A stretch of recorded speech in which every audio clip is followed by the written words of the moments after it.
Welcome to VP online classes. और English grammar के अंतर्गत आज हम लोग बात करेंगे सेंटेंस की। सेंटेंस यानी वाक्य। तो सबसे पहले हम लोग सेंटेंस की डिफिनीशन क्या होती है इसको जानेंगे। तो फ्रेंड्स, शब्दों यानी वर्ड्स का वह समूह जो पूर्ण अर्थ यानी कंप्लीट सेंस दे सेंटेंस कहलाता है। तो ये हो गई सेंटेंस की डिफिनीशन। अब हम सेंटेंस के एग्जाम्पल की बात करेंगे। फॉर एग्जाम्पल, जैसे गोविंद एक उपन्यास पढ़ रहा है, यानी Govind is reading A novel. तो यहाँ पे कौन कौन से शब्द हैं? पहला शब्द है गोविंद, दूसरा है इज, तीसरा है रीडिंग, चौथा ए, पांचवा शब्द है नॉवेल।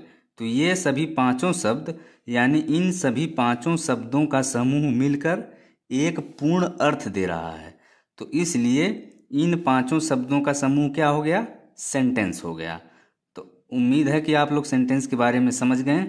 अब हम बात करेंगे काइंड्स ऑफ सेंटेंसेज की, यानी सेंटेंस जो होता है वो कितने प्रकार का होता है। तो सबसे पहले हम बात करेंगे पहले टाइप के सेंटेंस की, जिसका नाम है असर्टिव या डिक्लेरेटिव सेंटेंस। तो आइए अब हम जानते हैं कि असर्टिव सेंटेंस क्या होता है। फ्रेंड्स, वह सेंटेंस जो विवरण दे या निश्चयात्मक हो असर्टिव सेंटेंस कहलाता है। असर्टिव सेंटेंस को हम लोग हिंदी में निश्चित सूचना देने वाला वाक्य भी कहते हैं। अगर हम एग्जाम्पल की बात करें तो असर्टिव सेंटेंस का एग्जाम्पल क्या है? तुम स्कूल जाते हो, यानी you go to school. You go to school, ये जो है वाक्य में निश्चित सूचना दी गई है। तो इसलिए यू गो टू स्कूल क्या हो गया? असर्टिव सेंटेंस हो गया। इसी तरह से हम बात करेंगे सेकेंड टाइप के सेंटेंस की, जिसका नाम है इंट्रोगेटिव सेंटेंस। इंट्रोगेटिव सेंटेंस को हम लोग हिंदी में प्रश्नवाचक वाक्य भी कहते हैं। तो वह सेंटेंस जिसके द्वारा प्रश्न पूछा जाता है इंट्रोगेटिव सेंटेंस कहलाता है।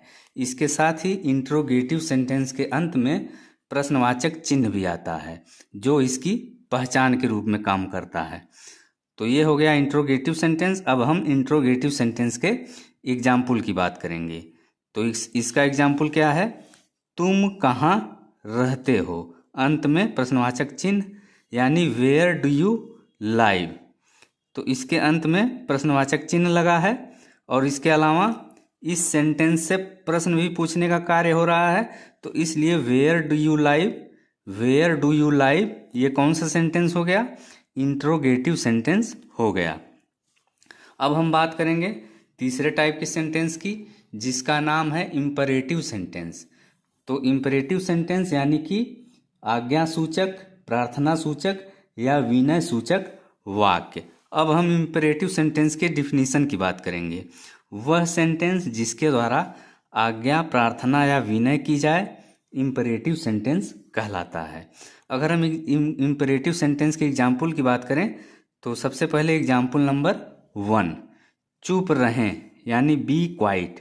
इस सेंटेंस में आर्डर दिया जा रहा है, यानी आज्ञा दी जा रही है। तो इसलिए बी क्वाइट कौन सा सेंटेंस है? इंपरेटिव सेंटेंस है। इसी तरह से सेकंड एग्जाम्पल की बात करें, हम पर दया करो, यानी हैव मर्सी अपॉन अस। तो इस सेंटेंस में क्या किया जा रहा है? विनय किया जा रहा है। तो इसलिए हैव मर्सी अपॉन अस, ये कौन सा सेंटेंस हुआ? ये इंपरेटिव सेंटेंस हुआ। तो ये हो गया इंपरेटिव सेंटेंस। अब हम बात करेंगे चौथे सेंटेंस की, जिसका नाम है एक्सक्लेमेटरी सेंटेंस। तो आइए अब हम समझते हैं कि एक्सक्लेमेटरी सेंटेंस क्या होते हैं। फ्रेंड्स, वह सेंटेंस जो प्रभावशाली भावनाओं को प्रकट करे एक्सक्लेमेटरी सेंटेंस कहलाता है। इसके साथ ही एक्सक्लेमेटरी सेंटेंस के अंत में मार्क ऑफ एक्सक्लेमेशन लगा होता है, जो इनकी मुख्य पहचान है। अब हम इसके एग्जाम्पल की बात करेंगे। तो सबसे पहले एग्जाम्पल नंबर 1, कितने शर्म की बात है, यानी व्हाट ए सेम। तो अंत में मार्क ऑफ एक्सक्लेमेशन लगा है। तो इसलिए व्हाट ए सेम क्या हो गया? एक्सक्लेमेटरी सेंटेंस हुआ। इसी तरह से अब हम बात करेंगे सेकंड एग्जाम्पल की, रात कितनी ठंडी है, यानी how cold the night is. अंत में मार्क ऑफ एक्सक्लेमेशन तो इसलिए how cold the night is क्या हो गया, एक्सक्लेमेटरी सेंटेंस हुआ। तो फ्रेंड्स ये था आज का वीडियो। अगर वीडियो आपको अच्छा लगे तो वीडियो को लाइक करें, शेयर करें, साथ ही चैनल सब्सक्राइब करना न भूलें।